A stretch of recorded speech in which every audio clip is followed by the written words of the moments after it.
The U.S. workforce is about to look a lot younger. Members of Generation Z are set to outnumber baby boomers in the workplace this year, according to a new report from Glassdoor. And those stats come with mixed feelings. In fact, many companies find their youngest employees hard to work with. A survey from ResumeBuilder.com found 74% of managers found Gen Zers more difficult than any other age group. To talk more about this generational shift is executive coach Liz Bentley. Good morning, Liz. Good morning, Mary. Great to see you. So why are some managers and business leaders finding this group so hard to get along with? Well, first of all, as every generation enters the workforce, they are always considered difficult because they come from such a different mindset and a way of growing up. This group in particular, the managers are feeling that they're not great at technology, which is surprising since they are a tech generation, but they don't have the technological skills that the managers are using, like PowerPoint or Excel or Word or whatever it is that they're using in the workplace. They find that they're not putting in the effort or have the motivation. They feel that they're taking things too personally sometimes and don't always have the interpersonal skills. Now, we have to remember that this generation was raised during COVID, so they're considered the Zoomer generation. And so they had a very different way of socializing even before COVID, because this is a group of people who really were raised in a mindset of pictures and video.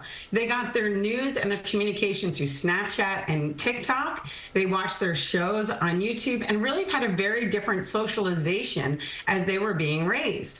Another thing you find is that the Gen Zs who are in their 20s who are dating will tell you they would rather meet someone on a dating app than bump into them in a bar or at an event, because on a dating app they can really get to know them. They can see if they have friends in common.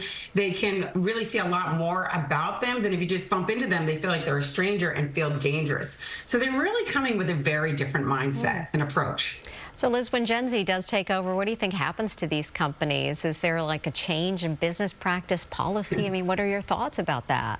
Well, we're already starting to see some of these changes because companies have to adapt. Gen Z is going to be a huge population in the workplace. So, for example, Synchrony Financial asked their Gen Zs, what do you want? How can we make you more comfortable working here? And they said, we want free therapy. So they hired a therapist, and the therapist is busy nonstop, not just with Gen Zs, but other generations coming in as well. Another thing that's really critical to Gen Zs, which is even more different than the other generations, is feedback. They want feedback all the time, and they want to be meeting at least twice a quarter to be talking about their long-term goals, how their work fits into the bigger picture of the company, and what their career track is going to look like. And that's in addition to regular meetings, just problem solving and working on projects. And the last thing that's really critical to them is mentoring. So they'll be putting in a lot of mentoring programs because they want to be taught how to keep getting better and grow, and they're used to that kind of contact and connection. Wow, but do you think there is a way to bridge this gap between the Gen Z and the baby boomers that could make this shift easier for both? So, Mary, just to level set, we have to remember, as I said earlier, every generation as they entered the workplace was considered difficult. So the baby boomers were considered the me generation. They were thought of as narcissists because of their political and social beliefs. Then when the Gen Xers entered the workplace, they were considered the slacker generation because they seemed rudderless and nobody knew what they want. When the millennials came along, they were considered the trophy generation.